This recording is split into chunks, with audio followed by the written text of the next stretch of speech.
라이너드 니버라는 사람이 있습니다. 그의 책이 도덕적 인간과 비도덕적 사회라는 아주 유명한 책이 있어요. 이 책에서 그는 말하기를 아무리 도덕적인 인간이라고 하더라도 비도덕적 구조 속에서는 결국 비도덕적 인간으로 전락되고 만다라고 얘기합니다. 개인의 선함의 문제가 아니라 그 개인이 살아가는 사회의 구조와 분위기가 결국 그의 행동을 규정한다라고 얘기하는 거예요.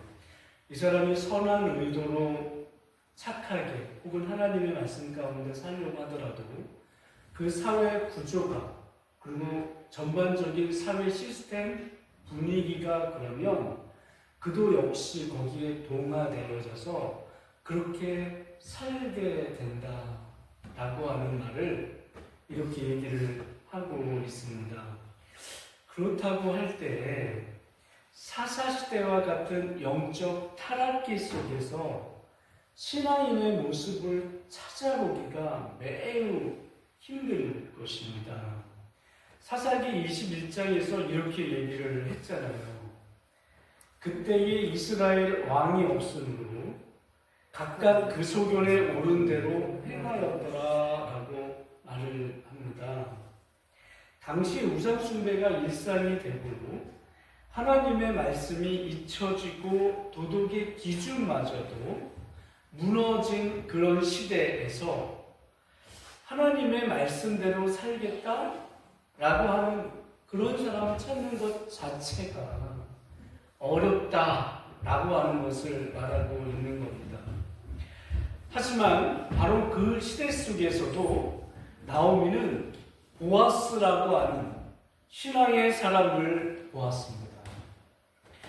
모든 사람이 시대가 다 그 분위기에 맞춰서 살아가고 있는 그때에 그 한 사람은 타락한 시대 속에서도 시대 정신을 넘어서 하나님의 말씀을 붙든 신앙의 사람이었습니다. 바로 이 지점에서 중요한 진리가 드러나는 건데 여러분 그 한 사람이 이 신앙을 하나님의 신앙의 시대로 이끈 장본인이었다라고 하는 거예요. 한 성도가 한 가정을 일으키고 한 공동체의 희망이 되는 것입니다. 나오미에게 희망은 그런 면에서 오직 보아스였어요. 왜냐? 다른 사람들은 다 자기 이익에 따라 살아가는데 그만은 이익을 넘어 하나님의 말씀을 기준으로 삼고 살아가기 때문입니다. 오늘도 마찬가지예요.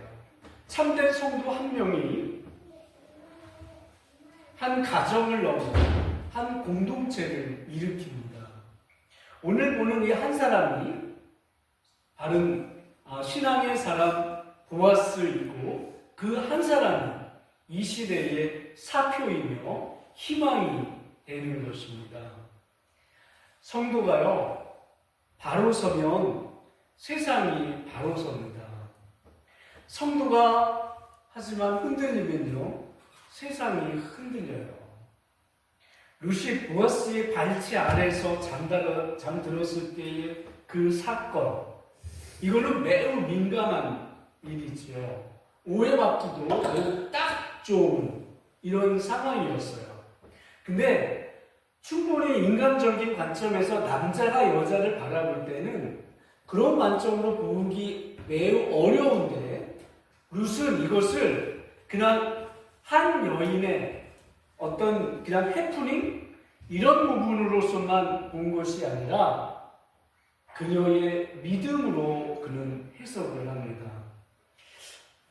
여자가 어떻게 여기에 왔지? 이런 시각이 아니라 이 여인이 이렇게까지 순종하며 용기를 냈다면 그 안에 하나님의 뜻이 분명 있겠구나.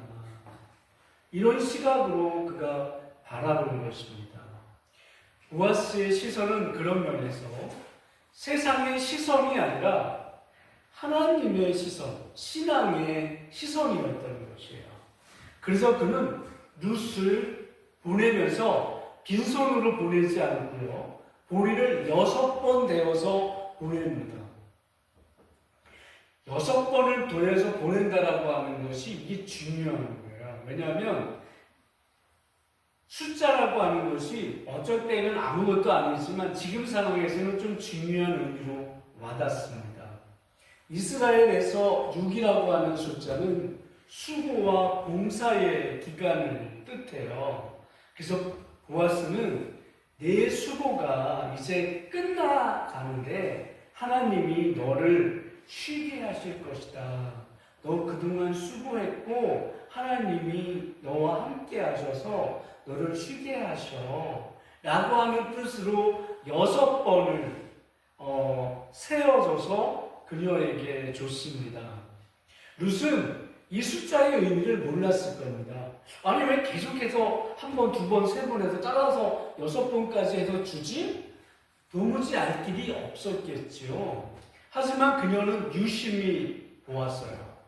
그리고는 이 사실을 시모 나오미에게 다 얘기를 한 거죠. 그랬더니 나오미가 그 얘기를 듣고 한 귀로 듣고 흘리지 않고 유심히 그 얘기를 듣고 딱 깨닫는 것입니다. 아, 보아스가 룻을 책임질 마음이 있구나 라고 생각을 하고 3장 18절에서 이렇게 나오미가 말합니다. 그가 이 일을 끝까지 행할 것이다 라고 말을 하고 있는 것이에요. 보아스는요, 다음 날이 되어서 곧바로 성읍 장로들을 부릅니다. 그리고는 모든 일을 공개적으로 다 처리하는 거예요. 그리고 말씀대로 하나님께서 규정하신 그 바대로 그는 하나하나를 차근차근 다 이루어 가는 것입니다. 여기에 중요한 부분이 있는 것은 보아스가 룻이라고 하는 여인, 어떻게 보면 이방 여인이고 시므와 함께 있는 1+1입니다. 그런 여인이 다른 사람도 아니고 그냥 그녀의 여동생이나 그녀의 친모가 아니에요. 여동생이나 친모와 함께 결혼 생활을 한다고 하는 것도 막 결혼 생활을 시작하는 사람 입장으로서는 그것도 좀 부담스러울 것입니다. 근데 그것도 아니고 전에 한번 혼인했다. 그리고 그녀의 시모와 함께 1+1으로 해서 같이 함께 와야 되는 거예요. 그렇다면 보아스가 룻을 맞이하면서 이 나오미까지도 함께 책임을 져야 하는 입장에 있는 것입니다. 그리고 지금 현재 나오미의 가문은 몰락했어요. 그래서 이 가문을 이제 세워야 될 때에는 그가 가지고 있는 재산을 그 가운데에 쏟아부어야 하는 상황 가운데에 있습니다. 또 이후에 룻과 혼인을 하고 난 이후에 아이가 태어날 겁니다. 그러면 그 아이는 자기의 아이가 아니라 이미 세상을 떠난 엘리멜렉의 대를 잇는 아이로 이 아이를 또 키워가야 하는 상황 가운데 있어요. 그의 재산도 엘리멜렉 가문을 위해서 사용해야 하는 겁니다. 여러분, 이 손해보는 이 일을 누가 하려고 그러겠어요? 세상에 여인이 그 여인 하나만밖에 없다면 뭐 그럴 수도 있겠지요. 하지만 언제부터 보아스가 이 여인을 알아왔다고, 그 여인을 한 명을 데려오겠다고 자기의 온갖 모든 수고를 다 써가면서까지 이 룻을 데리고 올 이유는 없습니다. 당시에요, 이런 조건을 실제로 좋아한 사람이 없습니다. 그게 실제로 드러납니다. 원래 기업 물을 자격이 있던 그 사람이 즉시 그 일에 대하여 거절하잖아요. 그게 4장 6절에 마지막 절 우리가 봤던 말씀에서 말합니다. 그 기업 물을 자가 가로되 나는 내 기업에 손해가 있을까 하여 나를 위하여 무르지 못하노니 나의 물을 권리를 내가 취하라. 나는 무르지 못하겠노라 라고 말하고 있는 겁니다. 말하자면 그는요, 하나님의 말씀이 뭐 어떻다고? 야야, 내가 손해인데 그딴 게 내 눈에 보이겠냐? 야, 난 그런 거 필요 없어. 야, 말씀보다 난 내 일이 중요해. 말은 굳이 그렇게 말을 표현은 안 했더라도 그의 심 중에는 야, 지금 내 상황에서 말씀을 지켜? 야, 딴 사람 봐봐. 저 집 다 봐봐. 야, 하나님 말씀대로 사는 사람 있어? 없어. 근데 굳이 내가 왜? 헐? 라고 외치는 게 기업 물을 자 이 사람이 가지고 있는 자세였어요. 이렇게 사는 것이 당시의 세상 방식이기 때문에 오히려 이렇게 말하는 것이 당시로서는 상식적인 사람, 현실적인 사람으로까지 비치기도 했던 겁니다. 조금도 이 손해를 보지 않으려고 하는 거죠. 하지만요, 보아스는 그 사람이 걸었던 그 길과는 전혀 다른 정반대의 길을 갑니다. 손해가 뻔하고 부담이 큰데도 그는 가문의 영광이 아니라 희생을 요구받는 그 길 앞에서도 말씀 앞에 순종합니다. 보아스는 이익보다도요, 하나님의 뜻이 더 컸던 것입니다. 이게 보아스를 신앙의 거인으로 만든 거예요. 하나님의 사람은 손해를 무릅쓰고라도 하나님의 말씀 편에 서는 사람입니다. 여러분, 이게 말로는 쉽습니다. 근데 실질적으로 내가 손해가 가해지면 참기 매우 어렵습니다. 손해가 오기 직전까지는 말씀 앞에 순종해야죠 라고 했다가 실질적으로 손해 앞에서는 계속 말씀 앞에 간다는 것이 결코 쉬운 것이 아닌 거지요. 그는 말씀을 따름으로 인해서 손해보는 그 순간에도 끝까지 따릅니다. 우리가 신앙의 사람인가 아닌가를 가늠하는 잣대는 손해가 끼치는 상황 가운데에서도 그 순간 신앙으로 따르는가, 이게 우리에게 진짜 시험입니다. 그 순간에도 신앙으로 따른다면 정말 우리가 신앙의 사람인 것이에요. 이 순간에 보아스는 하나님의 배 편에 서기로 작정합니다. 하지만 그렇지 않은 사람은 첫 번째 기업 물을 자의 편에 서는 것이에요. 여러분, 오늘 우리에게 하나님이 묻습니다. 너가 하나님의 말씀 따라 살아갈 때 손해를 보일 때도 너는 말씀 편에 서겠느냐? 정직하면 손해일 것 같은데 용서하면 나만 손해보는데 교회 사역을 하면 시간과 힘이 소용되고 나만 하는 일인데 그래서 괜히 본전 생각나고 손해라는 생각이 드는 그때에도 너는 헌신하겠느냐? 아니면 이렇게 헌신하는 이 시점에 너만 어떻게 보면 개고생하는데 그럼에도 불구하고 너는 그 순간에 하나님의 일에 순종하겠느냐?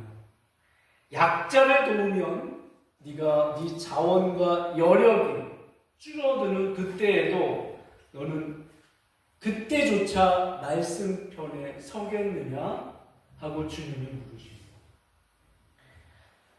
끝까지 주의 말씀 안에 순종하는 사람, 말씀보다 계산을 앞세우지 않는 사람, 그 사람이요 보아스예요.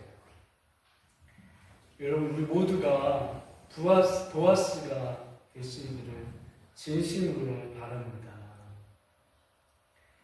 아멘이 한 명도 없네요. 보아스가 되시길 바랍니다. 예.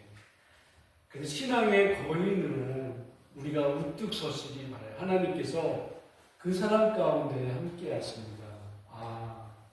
하나님이 그것이 어려운 것을 아셔요. 그러나 이게 신앙의 길입니다. 여러분, 신앙을 가지면은 마냥 행복하고 즐거울 것 같다고요? 그렇지 않습니다. 왜 하나님께서 어떤 사람이 불쏘시개 가운데에서 건짐을 받았어요. 나무가 건짐을 받았어요. 건짐을 받고 난 이후에 이 불쏘시개에서 건짐 받았으니까 야 신난다. 쟤네들은 다 타죽는데 나만 건짐 받았어 했는데 이 불쏘시개가 나중에 보니까 다른 이 건진 사람이 이걸 가지고 나 이거 가지고 뭐 하나 만들어야지 하고는 뭘 갖다 뺑바로 하고 뭘로 자르고 막 이러는 거예요. 그러면 건진받은 나무 입장에서는 차라리 나를 불쏘시개에서 왜 건졌어요? 차라리 그냥 놔두지. 내가 건진받고 나가지고 개고생하네. 오히려 더 고생하네. 이런 생각이 들 겁니다. 하나님이 우리를 구원하시고 난 이후에는요, 하나님께서 우리를 가만두지 않으셔요. 우리를 끝까지 우리를 데리고 가시는데 하나님의 영광의 자리로 우리를 이끄시거든요. 그러하기 때문에 하나님이 우리를 구원하셨으니 이제 마냥보다 이제 즐겁고 행복한 일만 있겠구나? 아닙니다. 이제부터 하나님께서 하나님의 손에 붙잡힌 바 되어져서 하나님이 우리를 다듬어 가셔서 하나님께서 우리를 영광의 자리까지 세우시는 그 자리에 우리가 서 가게 되는 것이에요. 보아스의 자리가 가면 힘들다고요? 힘듭니다. 그러하기 때문에 힘든 것입니다. 그래서 믿음으로 간다는 것이 어려운 것. 하지만 그 끝은 어디라고요? 영광의 자리입니다. 하나님께서 우리를 영광의 자리로 이끄세요. 어쩔 때는 우리가 질질 끌려갈 때도 있을 겁니다. 너무 어려워서 막 엉엉 울고 싶을 때도 있어요. 그러나 우리가 그 자리에 하나님의 손에 우리를 맡겨버리면 하나님께서 우리를 이끄시는데 우리를 결코 망하게 하지는 않으세요. 때때로 우리가 힘들 겁니다. 그래서 괜히 하나님이 우리를 불러내가 나를 불러내셔가지고 고생하네 이런 생각이 들 수도 있어요. 끝은 어디라고요? 영광의 자리. 하나님이 이렇게까지 나를 사랑하시다니, 하나님을 정말 사랑하시는구나 라고 하는, 나도 그 자리가 어떤지도 잘 몰랐으나 그 자리 가운데 하나님께서 상상할 수도 없는 그 자리로 나를 인도하신다라고 하는 사실인 것입니다. 이게 보아스로 부름받은 그 길인 것입니다. 그러하기에 그 과정 속에는 어려움이 있을지는 모르나 영광의 자리다 인 것은 틀림없는 것이에요. 그래서 우리가 모두가 보아스가 되시기를 진심으로 소망합니다. 그래도 아멘을 안 하시니까. 그리고 이 세상에는요, 지금도 수많은 누들이 많이 있습니다. 경제적 어려움 가운데 눌린 이들, 혼자 감당하기에는 큰 상실을 겪은 이들, 가정이 무너져 눈물 흘리는 이들, 믿음은 있으나 길이 보이지 않는 이들, 외롭고 버거운 인생이 그들의 짐을 억누르는 이들, 그런 이들이 이 시대의 룻이다라고 말할 수 있어요. 하나님은요, 이런 사람들을 그냥 내버려 두지 않으십니다. 마치 고아와 과부를 하나님께서 내가 저들의 부모다 라고 말씀하시듯, 그런 돌봄을 받지 않으면 도무지 살 수 없는 이들, 그런 이들을 하나님께서 돌보세요. 그리고 그런 사람들을 누구 곁에 두신다고요? 보아스 곁에 두시는 것입니다. 여러분, 그러하기에 성도는 세상 사람들처럼 이익을 따라 움직이는 사람이 아니고요, 하나님의 사람의 필요를 채워주는 사람인 것입니다. 그래서 하나님께서 우리 교회에 어려운 이들이 있습니다. 우리 교회에 적응하기 힘겨워하는 이들이 있습니다. 기꺼이 보아스가 되시기를 바라요. 그래서 홀로 외롭게 있는 이들에게 내가 아니면은 다가가기 어려운 사람들 있습니다. 혼자 외롭게 쓸쓸하게 있는 이들에게 다가가서 말 한마디라도 걸어주십시오. 요즘 어떤지, 요즘에 힘든 거는 없는지 따뜻하게, 그게 보아스가 되시는 거예요. 그리고 외롭게 혼자 있는 이에게 다 있는 그 사람이 룻인 것입니다. 하나님이요, 그 발걸음 기억하십니다. 네가 오늘 하루 보아스 됐다. 내가 그 일 가운데 기뻐한다. 하나님이 그러실 거예요. 우리가 삶의 현장 가운데서도 그런 수많은 사람들도 있고 그 일을 감당해야겠으나 우리 교회 안의 공동체에도 힘겹고 어려운 이들이 있습니다. 그들에게 따뜻하게 내가 감당할 수 있는 선에서, 그래서 내가 감당할 수도 없는데 감당하려는 것이 아니고요, 감당할 수 있는 선에서 감당하여서 하나님께서 참 잘했다, 착하고 충성된 종이다 라고 인정하시는 그런 사람으로, 그런 보아스로 우리가 서가기를 바랍니다. 사사시대 같은 이런 불신앙 시대에도요, 하나님은 보아스 한 사람을 통해서 룻의 인생을 회복시키셨어요. 그리고 그 한 가정을 살리셨고 다윗의 가문을 일으키셨으며 마침내 메시아의 길을 여셨습니다. 단 한 사람의 믿음이 한 가문, 한 민족, 더 나아가서 하나님의 구속사를 이루셨어요. 손해처럼 보일 때에도 말씀편에 서는 사람, 세상 논리가 아니라 하나님 말씀을 기준으로 사는 사람, 룻과 같은 이들을 품어주는 사람, 그 사람이 바로요 오늘의 보아스입니다. 사랑하는 여러분, 이 시대의 구조와 흐름이 비도덕적이라고 하더라도 보아스처럼 하나님 편에 서십시오. 그때 여러분은 누군가의 룻을 살리고 가정을 살리고 하나님 나라를 세우는 사람이 될 것입니다.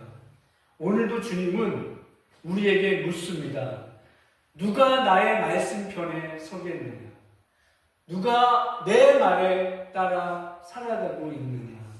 하고 말입니다. 그 부르심에 응답하는 우리 보아스, 믿음의 보아스들이 다 되시기를 주님 이름으로 축원합니다. 기도하겠습니다.